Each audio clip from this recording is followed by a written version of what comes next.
empresa onde você trabalha te perguntasse hoje qual é o impacto real do RH no negócio, você teria uma resposta estratégica para ele ou cairia naquele discurso genérico sobre pessoas e clima? Porque, olha, eu costumo dizer, tem muita gente no RH que trabalha muito, mas impacta pouco. Por isso, se você é um profissional de RH e quer desenvolver o seu posicionamento estratégico, fica comigo aqui e assiste esse vídeo até o final.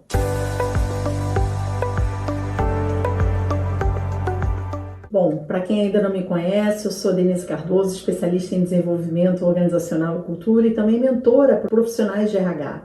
Eu gosto sempre de começar dizendo uma coisa: se você sente que já entrega muito como RH, mas não é visto como estratégico, isso não significa que você seja fraco ou que te falte competência.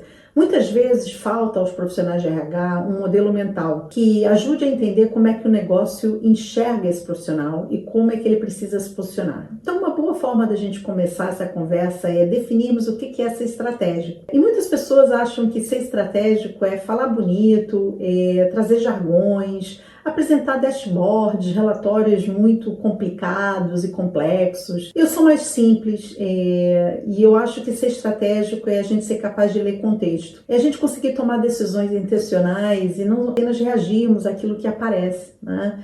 É conectarmos aquilo que a gente faz e recomenda com o resultado que a gente está vendo lá na frente, com outras variáveis que estão ao nosso redor. Transpondo isso para o RH e para o negócio, eu gosto sempre de trazer alguns exemplos para que vocês entendam como é que as coisas funcionam. Se eu preciso conectar as coisas para que elas façam sentido, se para eu ser estratégico eu preciso criar um quadro de referência e conseguir ler esse contexto, o que acontece é que muitas vezes o RH não consegue entrar no quadro de referência do líder, tá? E muitas vezes isso gera muitos atritos e ruídos. Eu vou dar aqui alguns exemplos, né? Ou seja, muitas vezes o que acontece? O RH, ele quando fala, ele está pensando, a agenda dele é a agenda das pessoas. Como engajar pessoas, como resolver o conflito. Só que muitas vezes os líderes de negócio, na cabeça deles, o que impera é como é que eu bato a meta, como é que eu reduzo o custo, como é que eu ganho o mercado. E não é porque ele é frio, ele só pensa em dinheiro e não está nem aí para as pessoas, é porque é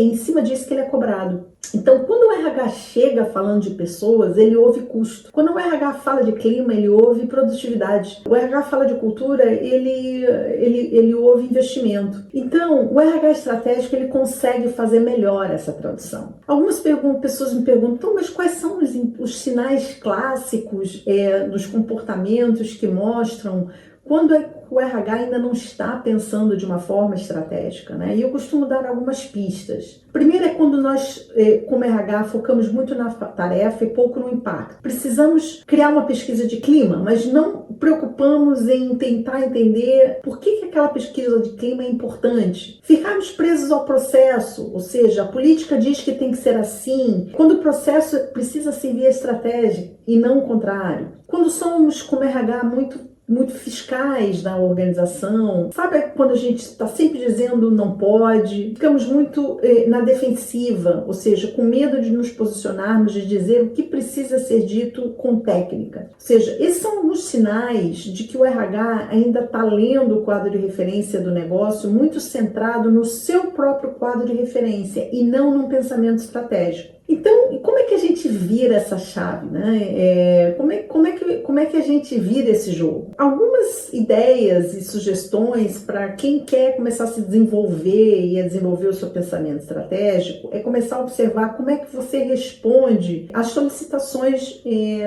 que áreas de negócio fazem, né? E como é que você reage? Um RH operacional, por exemplo, a um pedido de treinamento, vai sair provavelmente dizendo sim, claro, vou entrar em contato com o fornecedor. O RH estratégico vai tentar entender o problema de performance que está por trás daquilo. Como é que a gente vai medir se isso melhorou? Que alternativas a gente tem para resolver esse problema de performance que não seja o treinamento? Um colaborador pede demissão, o gestor liga, preciso demitir o fulano. E muita gente no RH já começa a tratar do processo. Um RH estratégico, ele vai tentar entender o que está acontecendo, se existem outras alternativas, qual o risco, qual o impacto na equipe. Quando, por exemplo, um gestor pede uma solicitação de headcount, né, um RH muito transacional, ele já abre a vaga tentando solucionar o problema. Um RH estratégico, ele procura entender se É possível redistribuir a equipe? Se existem automações possíveis? Qual o custo versus o retorno? Então, ele consegue encontrar alternativas às soluções e pensar junto com o gestor. E quando a gente começa a pensar de forma estratégica, tudo muda, a nossa presença muda, o respeito muda. Então, para resumir, pessoal, perguntas que elevam uma conversa. Qual é o objetivo de negócio por trás disso? Qual o risco de não fazermos nada? Como é que isso impacta a performance? Quais caminhos a gente tem? Vamos olhar o dado antes. Tenho 3 alternativas aqui, o impacto de cada uma é esse aqui. A minha recomendação é essa. Podemos fazer, mas precisamos alinhar expectativas. Isso são tudo frases que mostram que vocês estão conectando os pontos e não estão simplesmente tentando ser responsivos sem tentar fazer um alinhamento do porquê. O chegar preparado, apresentar contexto, conectar iniciativas a indicadores e principalmente falar com clareza, sem rodeio e com muita compreensão do negócio, alavanca muito o seu posicionamento estratégico, tá bom? Então, ser um RH posicionador estratégico, pessoal, nada tem a ver com o seu cargo, né? Como diria o Dave Urich, que é o grande guru, pai dos RHs, ele diz que o RH estratégico tem muito mais a ver com mentalidade, com a capacidade de nos posicionarmos realmente com o negócio.